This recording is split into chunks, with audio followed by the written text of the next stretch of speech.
Atención emprendedor, potencia tu negocio con préstamos con garantía hipotecaria de rebajatuscuentas.com y págalo hasta en 10 años.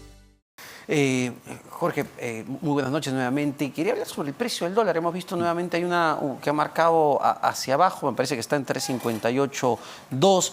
No se veía estos niveles hace más de 2 años, entiendo. ¿Qué está ocurriendo? Bueno, este es un fenómeno mundial. O sea, el dólar se está debilitando frente a todas las monedas y es lo que ha gatillado esta caída de los últimos días ha sido el último dato de inflación, que ha sido mucho mejor a lo que estaba esperando el mercado, ¿no? La inflación subyacente apenas ha variado 0,1 y anualizado se ha alcanzado una tasa del 4,8 del IPC, del índice al consumidor, frente a 5 que esperaba el mercado. Entonces hay una especie de euforia en el mercado que están pensando que ya no habría 2 ajustes de la tasa de interés referencial por parte de la Reserva Federal, sino una sola que se haría el 26 de julio, ya no en la sesión de diciembre, una segunda alza. Y esto, digamos, está alimentando más las inversiones. El Standard & Poor's 500 sigue evolucionando al alza. Yo creo que el mercado se está equivocando una vez más, ¿no? Así. Es decir, ¿tú crees que la Reserva Federal sí va a ajustar, sí va a hacer un ajuste hacia arriba nuevamente más fuerte de lo que está esperando el mercado? A mí me parece que sí, al menos que debería hacerlo, porque si uno ve, digamos, la magnitud de la liquidez en el mercado americano, sigue siendo una masa muy alta, la variación de los salarios, la posición relativamente fuerte del mercado laboral. Todo esto hace pensar que, digamos, este dato de inflación no necesariamente señala una tendencia clara a la baja de la inflación. Ha habido ya coyunturas pasadas en que bajó la inflación y volvió a repuntar, ¿no? Entonces, además, a mi criterio, buena parte de lo que queda todavía, porque ha seguido bajando la inflación, y gracias a que los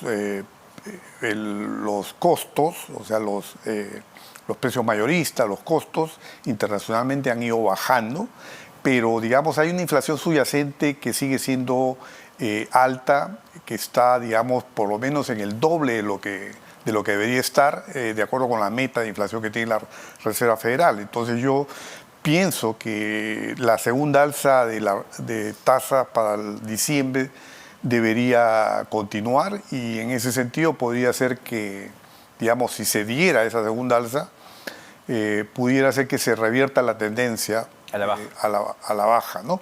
Pero, sin embargo, pienso que esta expectativa va a continuar por los próximos días o semanas, y es posible que el dólar siga debilitándose, ¿no? ¿Podría llegar a los 3,50 soles?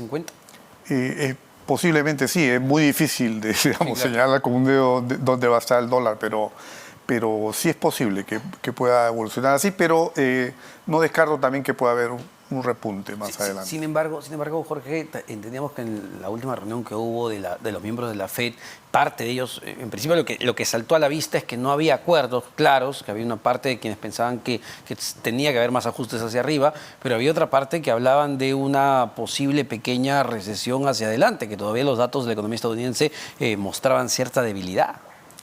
Sí, efectivamente, bueno, no ha habido por bastante tiempo en la Reserva Federal, digamos, unanimidad en las votaciones, pero yo diría que la posición dominante actualmente es que la recesión es algo que ya está cantado, que es una realidad, e inclusive que es una especie de necesidad, ¿no? O sea, para bajar la inflación. Claro, es que la inflación hay que verla de dos formas. Una cosa es la inflación de los precios, de los bienes que consume la gente, y otra cosa es, también hay que verlo así, lo que se ve en el mercado financiero. O sea, el auge de los distintos mercados, las cotizaciones de las acciones, de los bonos, que es una especie de inflación también, ¿no? O sea, porque no están en niveles que no son sostenibles, digamos, ¿no? Entonces, esto, y además cuando uno ve la relación entre las tasas de interés de los bonos del Tesoro americano de corto plazo versus las tasas de largo plazo, uno ve pues que hay una posición totalmente inversa, ¿no? Deberían ser más altas las tasas a largo plazo que las a corto plazo, y está sucediendo todo lo contrario, y este es un indicativo muy claro de que tiene que haber una recesión. Y hoy por hoy, Jorge, para ir terminando, este panorama en Estados Unidos de una economía débil, con una recesión, con una inflación todavía que ha bajado, pero como tú dices, todavía está alta, incertidumbre de lo que vaya a pasar con las tasas, ¿cómo nos termina afectando? Porque claro, la gente dice, oye, un dólar no tan caro es mejor, pues, ¿no? Para los peruanos, pero ¿cómo nos afecta en términos globales? Bueno, siempre hay los que ganan y los que pierden cuando sube o cuando baja el dólar, ¿no? Pero en neto yo diría que una economía en desarrollo como la economía peruana, una economía emergente, se beneficia con un dólar bajo, ¿no?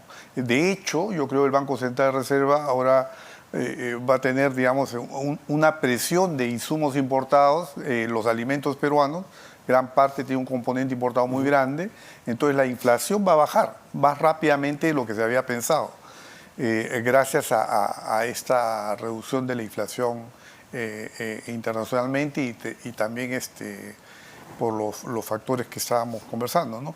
Así que, digamos, ante un dólar más barato, vamos a tener una inflación más baja y eso va a contribuir a que de repente la subida de tasas, ya no se espere más subida de tasas en Perú, sino más bien pensar que comenzar a reducir las tasas un poquito antes de lo que se había planteado. Y eso es clave, ¿no? Porque hoy en su reunión de los jueves mensual decidieron mantener la tasa.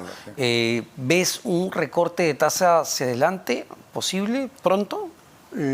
No sé si pronto, yo sería cauto en ese sentido, pero sí pienso que, digamos, sería en un escenario un poco más acelerado, porque definitivamente sí la inflación está cediendo, no solamente en Estados Unidos, sino en Europa también.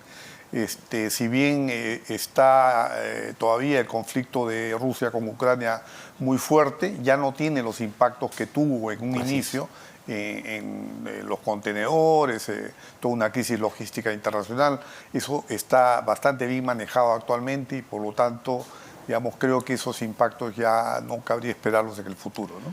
Bueno, vamos a ver, sin duda un panorama todavía algo incierto, sobre todo para la economía peruana, que viene creciendo bastante débil aún. Muchísimas gracias, Jorge, por esta entrevista. Jorge Chávez, exdirector del Banco Central de Reserva, economista de Maximice.